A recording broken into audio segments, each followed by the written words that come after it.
Hey, I had this idea about how sad and unlucky my sister is. I've got the perfect plan. What kind of plan? Just watch closely. Mary put on a fancy wedding dress, the kind you would wear to a wedding. She walked over to the microphone. When she got it, she turned to the guests and said confidently, "Would anyone like to take my sister off our hands? She's not very educated and she's getting old, isn't she?" After she said this, Mary looked at her sister with a smug, mean smile, but she didn't realize how rude her actions were. The mood in the room changed quickly. People started whispering, and some guests gave Mary cold looks. Mary didn't notice and grabbed the microphone again. "Come on, sister, you need to sell yourself more. There are plenty of handsome doctors here. You really don't understand what you've done, do you?" In the next moment, something major and unexpected happened. "My name is Amy Schumer, a plain 31-year-old working woman. I don't have any outstanding features except for one unusual fact. After middle school, I pursued a career in law and became a lawyer. I have a sister named Mary who is 3 years younger than me. She's charming and sociable, so our family always treated her specially. I am not noticeable in appearance, just plain and average in style. I'm not especially charming, so my family and relatives never cherished me much. I hardly felt any affection and was treated coldly at home. I couldn't compete with Mary's natural charm, and she got all of our parents' love. All I received were harsh looks. I worked as hard as I could. I tried my best in my studies, earning good grades, hoping to get some attention from my family. But I could never outshine Mary. Eventually, I got tired of trying to win their love and decided to focus on something else. I gave up on being loved and put all my effort into studying. I promised myself that I would find my worth through my knowledge. Studying hard gave me confidence, and my efforts led to good results. I hoped that my success in school would one day earn me a word of praise from my parents. Holding on to this faint hope, I stayed up late every night, studying. Throughout middle school, I was always at the top of my class and did better than other students in every test. But even then, my parents never praised me. Instead, they often criticized my grades. It's not just about being at the top. You need to get nearly perfect scores in every subject. Yes, even if you score 98% in science, it's not perfect. But this recent exam was really difficult. I would try to explain. "Excuses again. Your insufficient efforts are why you end up with such results," my mother would say sharply. Her voice was as cold as ice. "Are you intending to flaunt those less than perfect grades?" All I could do was apologize. "Yes, I'm sorry," I murmured softly. No matter how much time and effort I invested, my results never matched my parents' idea of perfect. They never acknowledged my efforts. Any score less than 101% was just a reason for them to scold me. But more than my parents' coldness, my sister Mary's seemingly innocent words hurt more. "Oh, sister, you're not getting lectured again, are you?" She would come into my room without permission and smirk at my report card. "Good grades and still scolded. That's sad. I get praise for barely passing." "Did you come here just to say that?" I asked, feeling frustrated. "I was worried maybe you were down again, but I didn't expect such a cold reception," Mary said, pretending to be concerned. "If you were really worried, you wouldn't speak to me like that," I replied, trying to keep calm. "See, that's your problem. You're always like this, so standoffish. That's why Mom and Dad don't show you love," Mary said, her gaze cold as ice. She looked down on me with unmistakable contempt. For a brief moment, her attitude was clear even as she left the room. After she was gone, I could hear her cheerful laughter with our parents from the living room. I should have been used to this by now, but the sadness overwhelmed me and tears ran down my cheeks. I had told myself many times that I didn't need my parents' approval and that Mary's words wouldn't affect me. Despite that, my emotions betrayed me, and I cried. In my hand was the crumpled report card, wrinkled from my tight grip. I resolved once again to stand on my own and escape from this stifling family environment. I decided that doing well in my studies and improving my abilities was the key to that escape. From that moment, I threw myself into my studies with even more determination. One day, as the autumn breeze swept through the classroom windows, I received an unexpected announcement from my father. "Amy, you will not go to high school. You will start looking for a job immediately," he stated coldly. I was at a loss for words, unable to hide my confusion. "Why would you say something like that?" I asked with a blank expression. "Further investment in you is unnecessary. If you want to go to high school, pay for it with your own earnings. If that's impossible, then you have no choice but to give up." But I'm still in middle school. Work opportunities are limited for me. How am I supposed to? My protest fell on deaf ears. "Then you must accept this. After discussing it with your mother, we've decided to focus our finances on Mary. We can't afford to spend more on you," he declared firmly. "That's not fair," I screamed internally, but my father's decision was final. His abrupt words seemed to drain all the color from the world around me, painting everything in shades of gray. My mother and sister looked at me with unhidden smiles, enjoying my misery. I understand much more now. There were options like finding schools with tuition waivers or scholarships. However, back then, without knowing how to access that information, I was simply devastated by the closure of my path to further education. Since that day, my passion for learning faded quickly. The praises from my homeroom teacher, who had always admired my grades, felt hollow, and the lack of interest in education at home made my chances of advancing to higher education seem even more hopeless. I started the next stage of my life by working at a local factory right after graduation.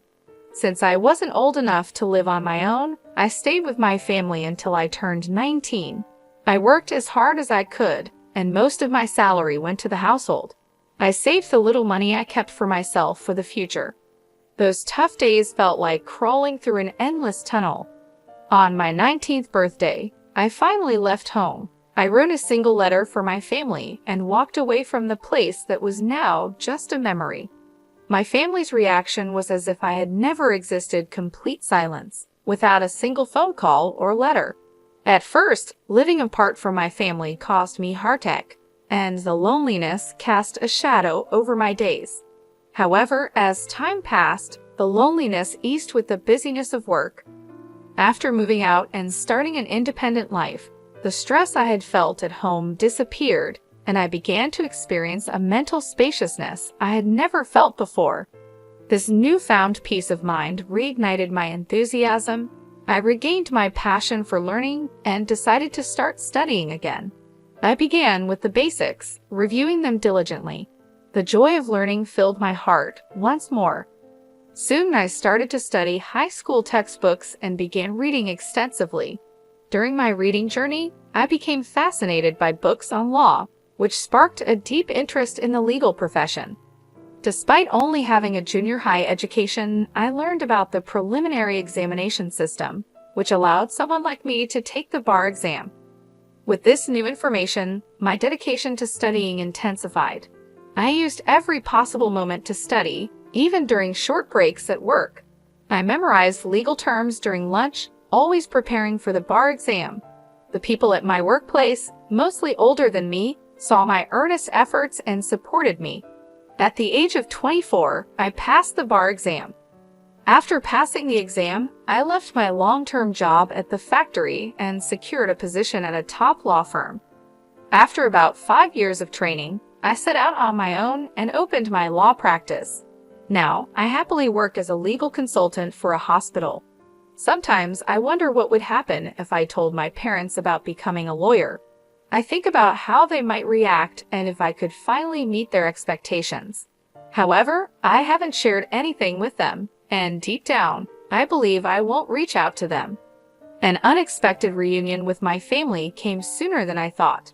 One evening, after finishing work, I found a message on my phone from my younger sister, Mary. She was getting married. "Mary is getting married," I murmured to myself. My sister, now 29, was engaged to a doctor, and her wedding was next month. They wanted me to attend. Despite the long estrangement from Mary and my parents, I couldn't ignore this significant event, so I replied that I would attend. Mary quickly responded with the exact date and location of the ceremony. The message ended with, "Don't forget the wedding gift," which made me smile wryly. Perhaps Mary was more interested in the gift than in welcoming me. I decided to use the wedding as a chance to reunite with the family, and then part ways again. On the day of Mary's wedding, I put on a carefully selected blue dress and headed to the venue. After completing the entrance formalities, I took my seat in the family area where my father and mother were already seated. "You have some nerve showing up here. You must be doing well for yourself with the meager earnings from the factory," my father said coldly. "Indeed, you're right. Introducing someone like her as family does not do us any credit as parents," my mother added with disdain. "Mary shouldn't have invited someone like you," my father continued.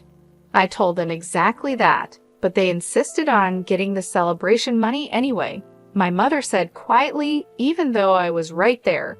They carried on this conversation without any hesitation. This was the reality I faced. I had a faint hope that sharing my side might bridge the gap between us, but it was quickly shattered. Both my father and mother seemed to completely avoid talking to me. In the silence, I glanced around the venue and noticed some familiar faces among the groom's side. Haven't I seen that person somewhere before? I thought to myself, feeling a sense of déjà vu. As I traced my uncertain memory, I looked up the groom's name and my suspicion turned into conviction. The connection I had anticipated became clear. I couldn't entirely hide my faint surprise. Such a coincidence, almost like a twist of fate, I marveled.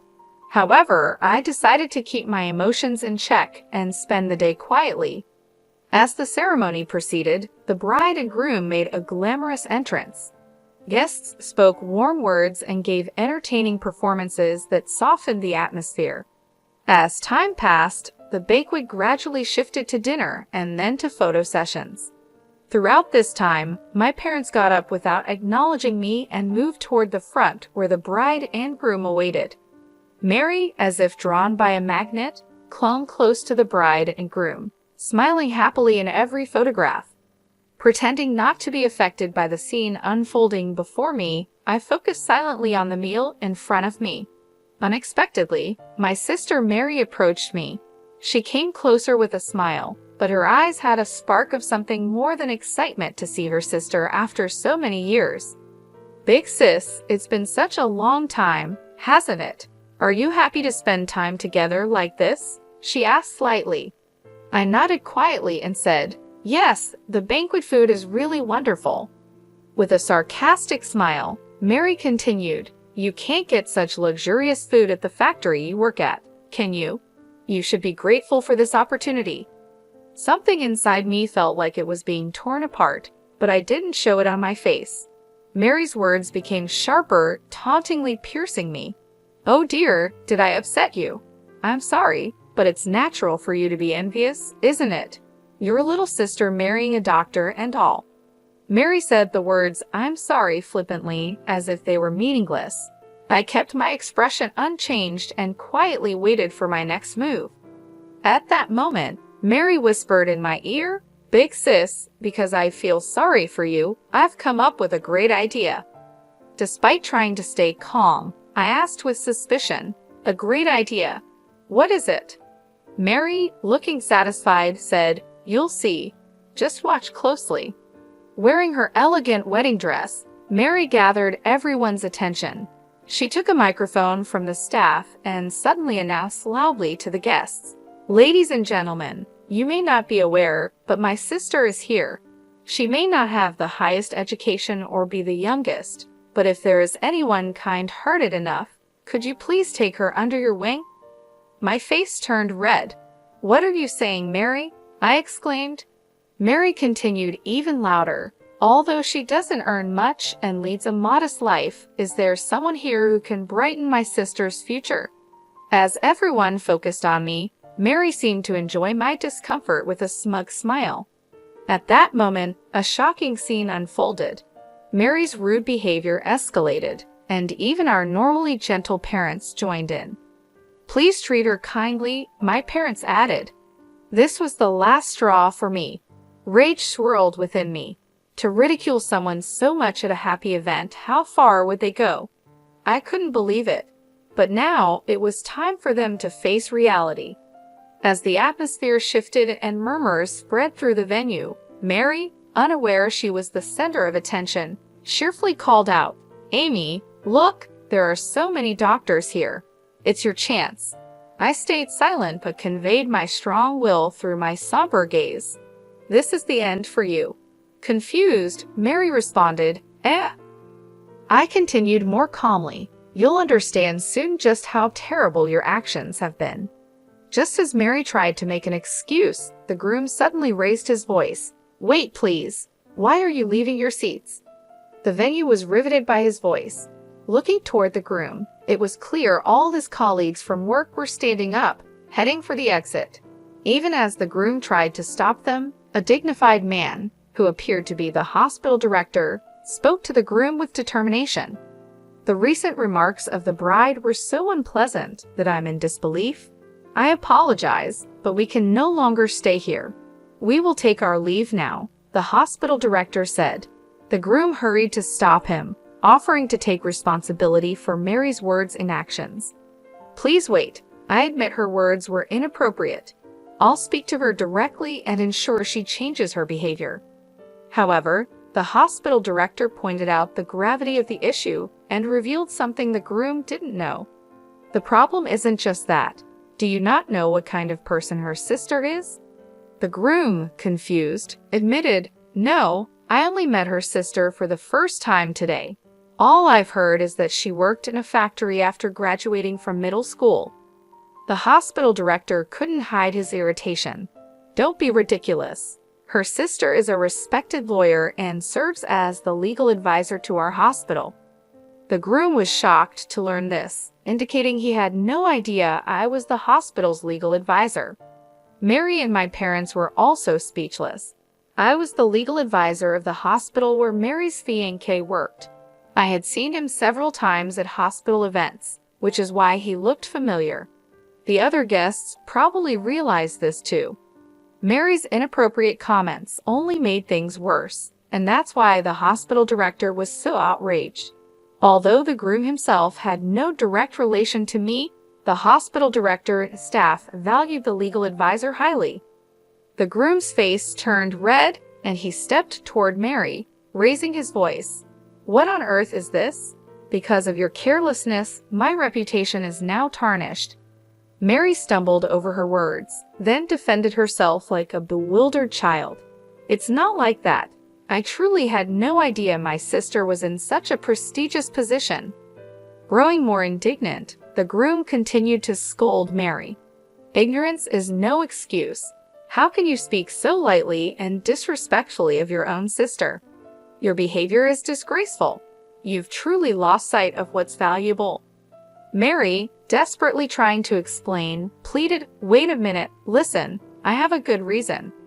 However, the groom, without giving her a chance to explain, declared decisively, "The marriage is off. I have no interest in hearing your excuses. Our engagement ends here." Shocked by his words, Mary collapsed on the spot, her complexion turning deathly pale.